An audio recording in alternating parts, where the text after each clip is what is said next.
630 CHED presents The Announcers. Opinion, personality, passion. The Announcers on 630 CHED, Edmonton's breaking news and conversation station.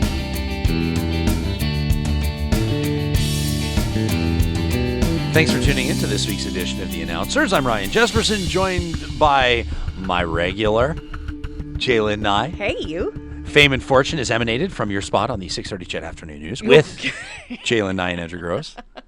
And we're so excited to have Kepler in the house from Fresh Radio. Yeah. I haven't been here in a while. It has, it's nice to be back. I haven't been here with Jalen either. Well, I mean, everybody remembers your last time here was just such a disaster that we had to let some time pass. Epic fail. I'm just kidding. You're always so good. I'm sorry. It's nice to have you back. Good, man. It's good to be here. It smells like coffee in here. I can't stop drinking coffee. What is going on? It smells like, and it's all over the table. It is all over the table. It smells like a fancy Tim Hortons in here. Well, I have a vanilla hang hazelnut on. coffee. Hang on. I'll just go ahead and stop you right there. So it smells like a Starbucks. It smells like a second cup.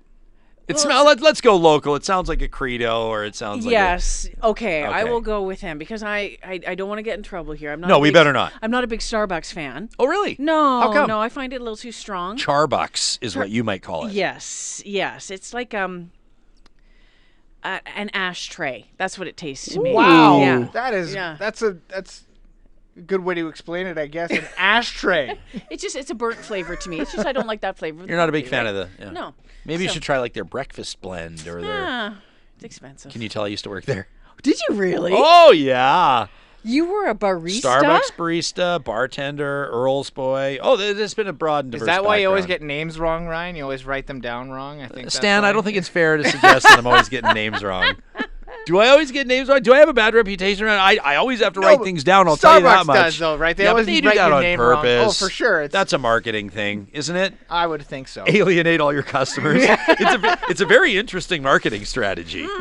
What's the craziest? Or not craziest, but considering now you're a radio host, Kepler, what's the most atypical or unusual job that you've ever had in the context of what you're doing now? Unusual job in the context of working in other words, radio. what is totally different from working in radio? Something you did. Oh man, I worked for my father, I guess, growing up at like a Super Value, and I had to clean out the sludge out of like the back dock area. I guess that's way different. Not really. I don't know. As radio hosts, sometimes we're cleaning up the slop. Yeah. It's just a different interpretation of it. I did work in the service industry though. I worked for McDonald's. I was a ticket taker, and then I worked as a server for like 8 years.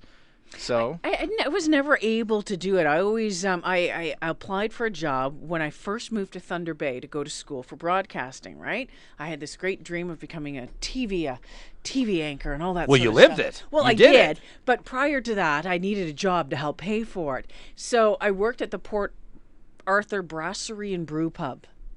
One shift. And I quit. One shift. I almost dropped a lobster on somebody's lap, and I was like, okay, I'm out. You almost dropped it. What are you worried about? Well, Was it live? No, but I kind of did the slide. across the that'll table. happen. So it was just, that's Yeah. it. That's a, tip of the hat to anyone who does that job and juggles it all. But I couldn't do it. I found it not at least you tried feasible. it though, so you have some sort of respect for anyone Yeah. that's serving you at a restaurant. Yeah. That's a good thing. Yeah, and then I worked front desk at a hotel for years. Ooh. Yeah. You must have had some interesting experiences.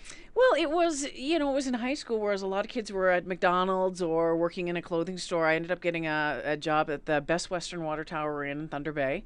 And I worked the front desk and customer service. So during the summer times, I took care of all the bus tours, summertime into the fall, to go see all the colors up through Agua Canyon. Look and at all all of the that. pretty colors. Look at all the pretty colors. But I was the one that would get crap because your luggage didn't show up off your bus tour, got sent to the wrong room. So you're having to take care of all of that. But the classic of checking someone in at the front desk and sending them to a room that was already taken or wasn't clean, or the flight crews come in and all that. Yeah, that does not end well at all. No, when you get to a hotel, the last thing you want is to hear that your luggage is in a different room, or you knock on somebody's door and there's somebody else in there. Yeah, Who's it's in your not bed. good. It's the Three Bears thing. I don't remember the statistic, but it's remarkable how many people have started their careers, or maybe not their careers, but started their first job at McDonald's. Yeah. Andrew Gross. Yeah. Andrew Gross, he did it for years and swears by it. He thinks it was Like, just I one of the doubt best it's actually things. true, but I've seen in some places suggest that 50% of people's first job is at McDonald's. I guarantee that's not true, but a lot of people's first job at McDonald's. A lot of the kids I went to high school with, they all worked at McDonald's, and then they tell you the tricks, right? So to make sure that you're not getting something that sits there, so you want it without No salt on my onions, fries, no please. salt, or the pickle That's or it, eh? whatever. Yep. You have to order special. Really? Yeah. Well, they make everything fresh to order now, so Yes, they you're do. okay there. Yeah, But, McBoy I mean, everything's changed. Every quote unquote fast food model has changed. I mean, you can go into McDonald's. I mean, you can go into any fast food outlet right now and get like healthy salads, and they're doing like berry smoothies, and now there's. I mean, this is not supposed to be a big McDonald's commercial, but they got their all day breakfast, and then you got Subway responding by bringing in this. I mean, Quiznos. It's unbelievable how it's really, really changed. But I think more and more people are going to want to go back to the old school. I just want the salty fries.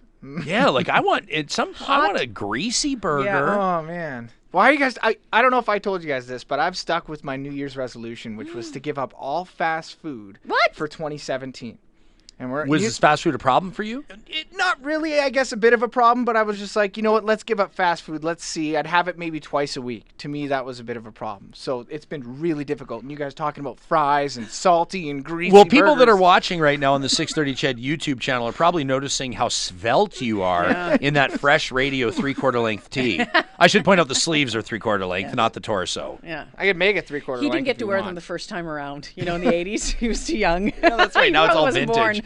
But have you noticed health impacts or a change in the way you're feeling? I feel a lot better. Really? If I have to grab lunch, I have to actually go to a grocery store and buy the stuff, or I'll go to maybe a sandwich shop every now and then. But I'm not eating as much processed food, so I'm feeling a lot better. Have you lost weight? No, I haven't lost a pound, but I've been working out. But I Okay. think I'm gaining. You're gaining muscle. Yeah. That's what they'll tell you. 'Cause the guns. Like, I look mean, at you. You're that. freaking huge, man. You were a bodybuilder. You know the deal, right? Yeah. He'll get him to do some double front buys Back in later. your bodybuilding days, that must have been. I mean, obviously, it's a remarkable achievement to get to the level you did. But a buddy of mine does it, and like, it feels like he can't have any fun. No, he it's- looks amazing. It's pretty much it. But he has the same meal. He has the same. I mean, it's just like It was months and months and Oh. months of no fun whatsoever. But then right on the heels of a competition, then you can. Yeah, and then I can remember after the first competition, and it was in Red Deer, and we stopped. I think there was a Keg or an Earl's in Red Deer, and we stopped, and I ate everything. When I had some sort of kind of bad, dirty monkey drink, which I would never order any time, but I was. pretty Monkey's much- lunch. You probably had a Yeah. monkey's lunch with whipped cream on it. That's it. And I was Oh. pretty much throwing out. Monkey's outside the lunch is a phenomenal car. drink. Yeah, by the way. fantastic. Yes. Yeah. What is it again? It's banana liqueur, Kahlua, and milk. Isn't that what? Yeah, it goes into and you can Monkey's put lunch, I think? chocolate milk in if you want. Oh if you man, want, but why are we doing this to ourselves? Well, I'm not too worried about it anymore. So I mean, look at me. Me neither. Hey, look at me. I'm filling out this shirt quite nicely, if you ask me. Can I throw something out there? Just switching gears a little bit. Go nuts. So went to the Garth Brooks first show last week on the Friday night. Mm-hmm. And not that I want to get in talking about Garth Brooks and all that, because there's been a lot of talk about Garth Brooks, but the show was. We can talk about it. I'm going tonight. Are you? Yeah, the show was phenomenal. I saw him 20 years ago in Winnipeg, 1996. I would say the only difference is he slowed down a tiny, tiny bit, and saying that Garth Brooks has slowed down is nothing, right? I mean, he's just absolutely phenomenal. He's amazing. But what I was impressed with, and this was the first time that I had been in downtown Edmonton for a major event, a first time going to the arena, to the new arena. Now, you're down there all the time Yep. with Oilers stuff. You've probably been down there for different concerts Actually, and that even sort for of Garth stuff. Brooks, I was down there for the 3:00 show. Yeah. So it was the busiest I've ever seen downtown between the 3 and 7 Wasn't o'clock it show. amazing? I was blown away. We had the kid drop us off at Grant McEwen, walk down from Grant McEwen, but walking towards that, maybe I've drank too much of the Kool-Aid, I don't know, but as I was walking up to him, like, gosh, that building is so beautiful, and gosh, this downtown has just transformed in the 16 years that I have been in this city. It was absolutely unreal. And then I was all worried about, there's going to be lineups. We walked straight in, hoogly boogly. We're in, standing at the big bar. You're not crowded. Traffic is moving great. The people are moving great. I was like, Edmonton finally feels, to me, like it's grown up. It's in the big leagues. And I was just so impressed with my experience, Garth Brooks aside, but with my experience going down there for the event. It was. I miss all the brown space and dirt parking lots and tumbleweeds I miss the lineup of blowing getting around out of and- Rexall in the vehicle. I miss stepping outside of Rexall Place and having nowhere to go and no cabs to get me to nowhere. Yeah, I mean, give me a break. For me, even and the shows are one thing, and I know everyone's excited. You know, Bruno Mars is coming, and people are so excited about all the concerts coming up this summer, and of course this Garth. Tour step. What do you call it? It's like 9 shows. What do you even call 9 shows? It's like a tour stop of all tour stops. But for me, even on Oilers game night, the fact that Ford Hall, previously known as the Winter Garden, whatever, it extends across 104th Avenue. When you're heading down 104th, like my route takes me down 104th for a dozen blocks before I reach the arena, and there's this anticipation that builds up. There's this excitement that builds up, and there's pedestrian traffic down 104th, and businesses are doing well, and there is tax revenue being created, and it's yes, I do work for OEG. Yes, I am an employee of the Edmonton Oilers. Yes. But I defy anybody to tell me that Ice District has not dramatically transformed not just Edmonton's downtown, but also a lot of the business fortunes. Now, not everyone's benefited. No. We're not going to. I mean, there are businesses that are leaving. A coffee shop is very unfortunate to see didn't work out in Mercer Building. Some restaurants are saying we're not seeing as much traffic. Earth's General Store on 104th is saying, hey, use it or lose it. We might have to leave. Transcend is the coffee shop I was looking for, but for the most part, it's amazing. Yeah, it was just I was really, really impressed. And then afterwards, leaving, we walked over 104th Street, said, okay, we'll go to Kelly's Pub, have a drink. When was the last time I was downtown, or you were downtown at 11, 12 o'clock in downtown Edmonton, and actually there was seeing people and laughing and joking and just having that really great feel? It was really great to see. It's a lot better because you can just leave and go have a drink. You're not worried about how often. I don't know about you guys, but I always used to leave hockey games 2 minutes early so that I could beat the drive home. Get out of that parking lot sooner. Now I'm out of the game and I've watched the whole game, and now I'm just walking around downtown and I don't even want to leave downtown. Yeah, and if you can't get a cab, who cares? Pop into one of 100 places, or there's Uber everywhere. I mean, it's just and a lot of things have changed. I mean, Uber kind of got off the ground in Edmonton a while ago. That wasn't an option before. Sometimes I'll take a cab, sometimes I'll Uber. For me, I don't take a principled stand on either. It's whatever's convenient for me. But yeah, it's so incredibly and dramatically different. Now, there are other interesting dynamics though in what's happening downtown. I talked to somebody just the other day that's moving his personal studio off 104th. He said that some of the lease rates there are getting out of control, and this is in landlords and some of the business or rather the property owners down there have been raising rents and raising leases in anticipation of increased activity, but he's saying it's not exactly 100% happening and benefiting everybody quite yet. Blunt Salon moved out of there. Dauphine Bakery moved out of there. Some artists have moved their studio spaces out of there. So it's a story that'll, you're almost going to need to look back 10 years later and say, what's the real, tangible, measurable impact of all of this? Without a doubt. And I mean, there's, with the good comes the bad. It's on both sides, and you're right. And I'm looking at it from one experience of one night, my first time down there, and just how impressed I was. I did not know that Dauphine had left. Yeah. Which is really sad. I'm just worried about my granola supply. Right? They have the best granola I've ever tasted in my life. Really great spot, and I hope that those move and they'll head over. We had talked. I had the guys from Northern Chicken on the show this week, and Hanson Distillery on as well, and talking about where they decided when they were going to set up shop where they were going to do it, and for Northern Chicken, 124th Street, which is doing really, really well, and it's he said a lot of our other friends have set up shop along here and are doing well. I asked it, did you think about going like right downtown at one point? He's like, yeah, but again, price. But right? again, price. I mean, but 124th Street. It is so Northern Chicken's doing great. Relish Gourmet Burgers didn't do great in the same spot. Yeah. Right? And I mean, you look at, for example, Nevin and Kara that own Drift Food Truck. It's every year it wins Best Food Truck in Edmonton. By the way, did you know we have 90 plus food trucks in Edmonton now? Wow. 90 food trucks in Edmonton. I love how every few months they do the big truck mania. Where they'll set What up the truck? Yeah, So what the good. truck mania. But the reason I bring them up is that Nevin and Kara opened Dovetail Deli on 124th and closed it before the year was out. Now there's Nuevo Bistro there, and I really am cheering for them. But every time I walk past it, it's not always full. Then you see Daravara is full, and Washogu Bistro, the sushi place, looks to be full, and so it seems to be a little hit or miss.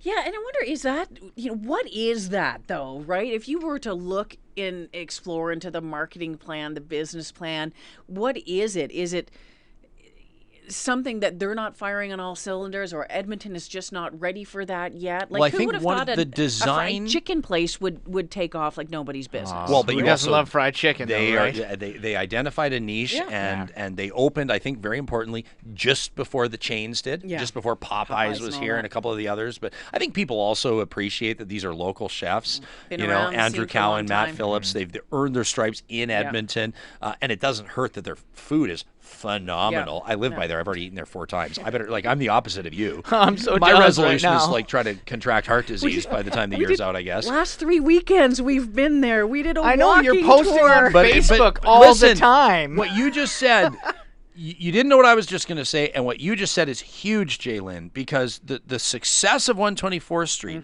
is going to depend on the existence or not of pedestrian traffic. And one of the real challenges that they have there, so if you picture like where Jasper Avenue becomes 124th Street, you know, right there by Shades of Grey and the Bernard Calabo chocolate place and all, you know, some great clothing stores there. And then you start heading north, and you've got a Remedy Cafe, and you've got a Transcend or Credo rather there, and Prairie Noodle, and they're doing great. Okay. And then there's a couple of blocks. That's right. Right? Businesses, houses, condos, right? Then you hit Washogu and Northern Chicken and Daravara and Duchess Solstice and, and Duchess and Tiramisu. Yep. Okay. And then there's another few blocks. Right? And then you've got Arcadia. They're only carrying Alberta beers. They're only carrying Alberta. I mean, Darren, the owner there, Darren McGowan, is very hyper local in his approach. But the owners of these businesses will tell you that the real challenge for them is that these pockets of blocks sometimes stop people from walking that whole 10 blocks. People will walk 12 blocks. Look at Robson Street. Yeah. Yeah, absolutely. People will walk 15 blocks if there's reason to keep walking. And I think that's probably going to be part of the big story. Yeah, and that's what we found on our Walktails trip that we did there a couple of weeks ago. We started. sounds great. It was fun. We started at Sherlock Holmes and over to the Needle, which we'd never been to Isn't it before. good? Great room. I still Vinyl haven't Tavern. been there. and Oh, it's, dude. It's Yeah. bad that I haven't been there. It's good. And then they were like, oh, you have to stop at Red Star. You have to stop at 1503. Like all these ones I hadn't even heard of yet. And if we'd stopped at all of them, we would have never made it all the way down. But we did. We stopped at, when it was. How were you OJ's and the walking by Earl's the Cactus end? Club, the new herb. What is it? Stumbling. The old I think Druid? that's the better way to put it. No, actually, it was only one. It was a 5-hour walk. We One just and took out. our time, right? That sounds so much. That sounds and so all much the way fun. up and around. But next thing you know, it was dark out, and we're having fun. And my husband's wrestling that cow in front of the old Joey's, and it was a blast. But it was something that we would not have done probably even 2 years ago in downtown Edmonton, And you're absolutely right. and it was something that we planned to do, and it was a hoot. Even when I was 18, I never went downtown. No. We'd go to White Ave Yep. because all the bars are so close together.